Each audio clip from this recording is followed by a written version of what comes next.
Welcome to the first episode of the GR Rideshare Adventure podcast. My name is Jason. I'm one of the drivers in the group. There's two other guys. Currently, I'm the only one in here recording the podcast.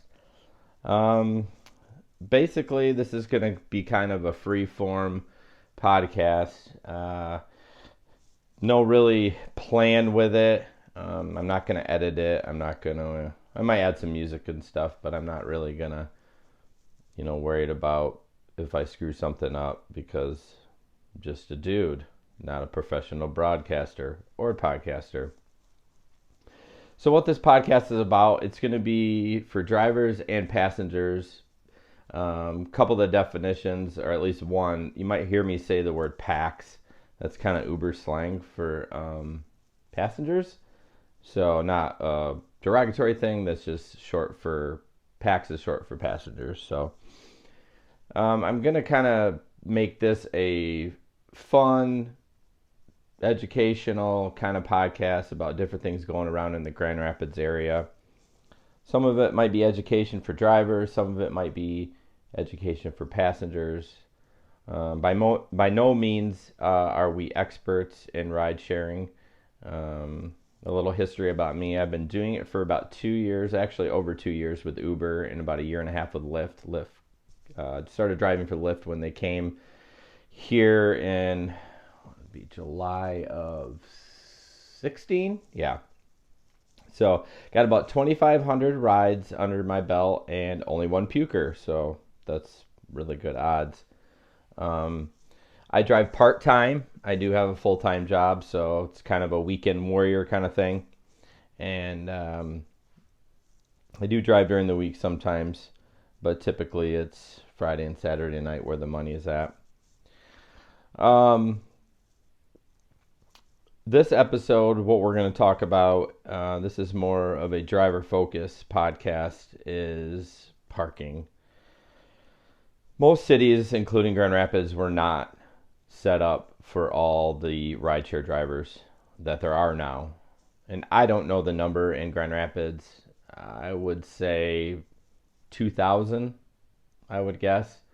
I know the Facebook group that I'm a part of has about 500 drivers, and maybe 100 of them talk on there. So it's hard to tell, but I would guess about 2,000. So the city's saturated with drivers.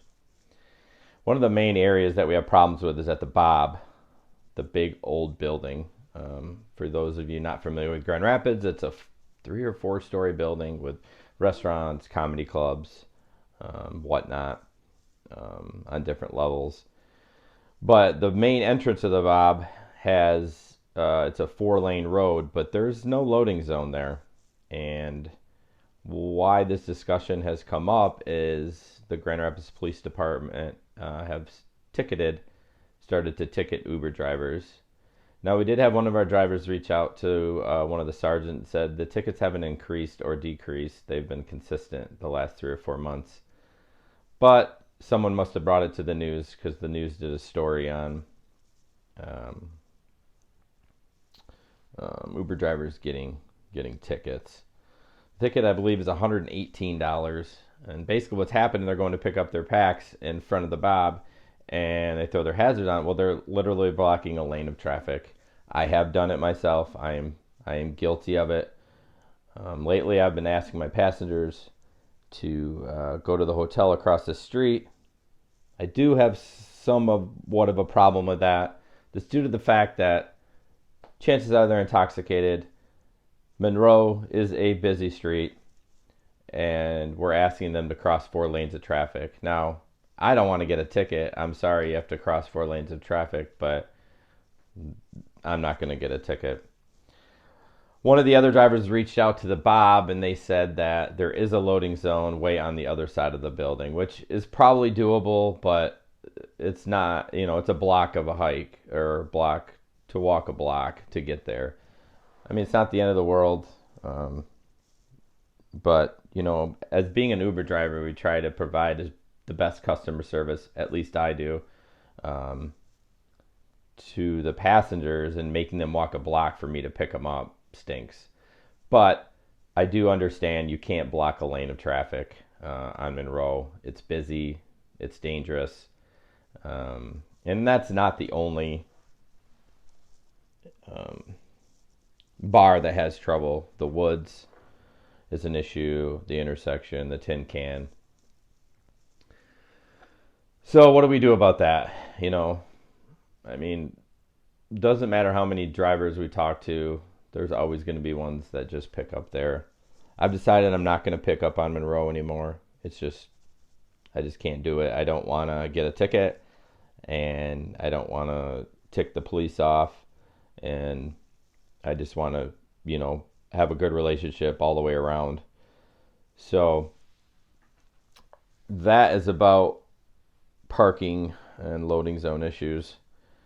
Well, I think Uber drivers, not only is it because the volume of drivers are getting attention, I have seen some terrible Uber drivers double parking. If there's a bar called Stella's and it's a skinny road, and they'll park right in the middle of the road with their hazards on, and you can't get around. You guys can't do that. If there's no space, then you're going to have to drive around and try again. You just can't park in the middle of the road with your hazards on. I mean, my goal is to, when I see that happening, I'm going to try to politely ask the Uber driver to please not do that.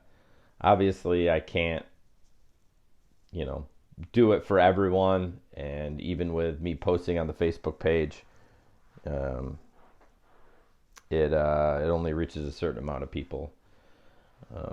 Another thing I would, let the drivers know is just be polite to the police as well.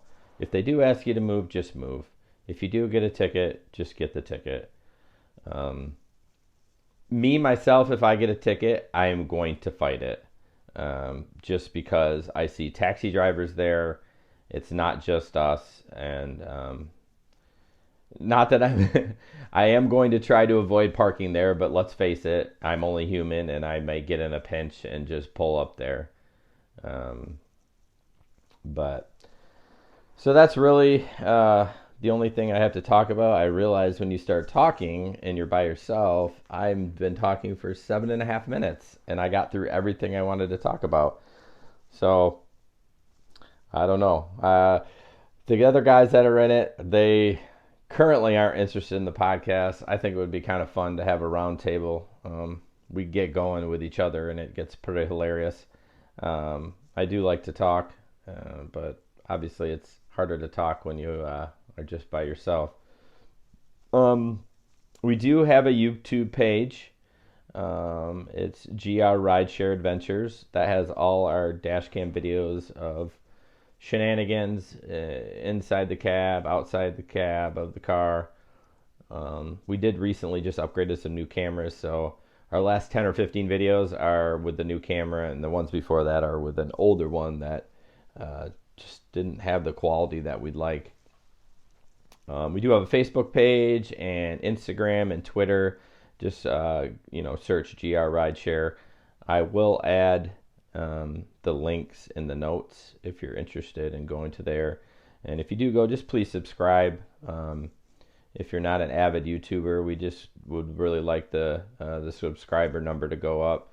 And if you like what you see, comment, give us some tips. We're going to be looking for conversations about rideshare driving. It doesn't matter for the podcast. So whether it's passenger based or driver based, or what you're pissed about, or what you'd like to see in the future, or tips from drivers, just all that shenanigans. So again, it's going to be kind of just a free form, unedited kind of thing, and that's about it. So you can email us at grridesharesadventures@gmail.com, or like I said, our many social media sites. Just search for GR Rideshare Adventures. So 9 minutes and 45 seconds. I almost made it to 10 minutes. So thanks again, and be careful when you're out on the road. You might get caught by us recording you. That's a terrible ending.